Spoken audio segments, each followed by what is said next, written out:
Hello dear students, welcome to smart knowledge. और आज की जो वीडियो है इसमें हम डिस्कस करेंगे क्लास 7th की मार्किंग स्कीम एसएसटी का पेपर जो आज आपका हुआ है। ठीक है, मॉर्निंग शिफ्ट का ये पेपर है। तो इसमें देखिए आपको क्या दिया गया है, इंस्ट्रक्शन है सबसे पहले। उसके बाद सेक्शन ए में आपको फर्स्ट क्वेश्चन का आंसर जो है यहाँ पे डी रहेगा। साथ साथ हिंदी मीडियम में देख लीजिए, all of the above. Clear.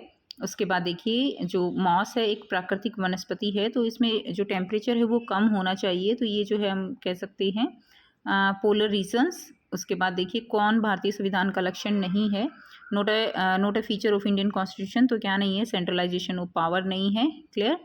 उसके बाद नेक्स्ट देखिए फोर्थ का क्वेश्चन आपका यहाँ पर डी हो जाएगा, the member of Rajya Sabha elected directly by people. ये गलत है। उसके बाद है किस गवर्नर जनरल ने विलय नीति की शुरुआत की थी, कौन से गवर्नर ने की थी, लॉर्ड जो है डलोची ने। Vijayanagar, in which state Vijayanagar and Bhadravati iron and steel centre located. तो कहाँ पर है, कर्नाटका में है। ठीक है, आयरन एंड स्टील सेंटर। उसके बाद है कौन सा जो है कोऑपरेटिव सेक्टर का एग्जाम्पल है, तो अमूल जो है वो कोऑपरेटिव सेक्टर का एग्जाम्पल है, आनंद मिल्क यूनियन लिमिटेड।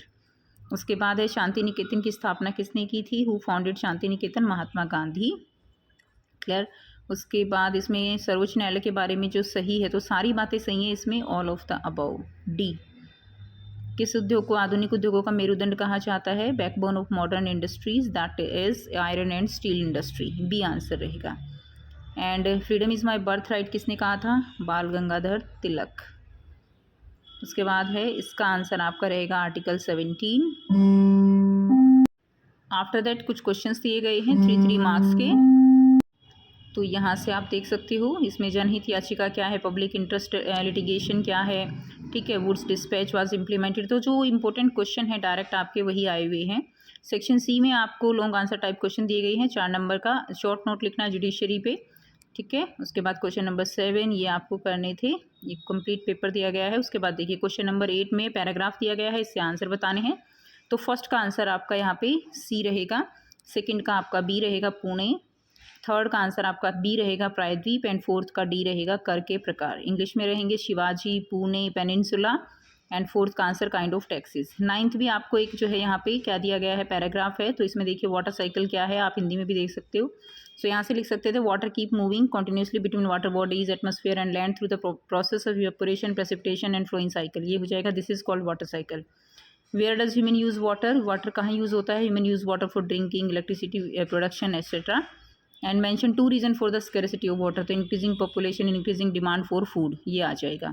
काफ़ी इजी दिया गया है ये पैराग्राफ, बहुत ही स्कोरिंग है और इजी है। क्वेश्चन नंबर 10 जो है ये भी एक अनुच्छेद दिया गया है, इसके अंदर भी आपका फर्स्ट का आंसर जो है बी हो जाएगा एटमॉस्फेयर, सेकंड का आंसर ए हो जाएगा gravitational force of earth, third का आंसर जो है आपका सी हो जाएगा एटमॉस्फेयर। ठीक है।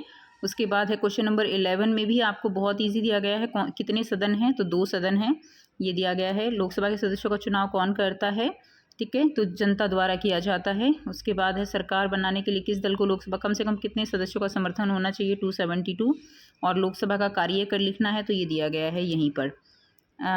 राजनीतिक कार्यपालिका का चुनाव करना लोकसभा का महत्वपूर्ण कार्य है, सेम इसी तरह इंग्लिश में यहाँ पे दिए गए हैं।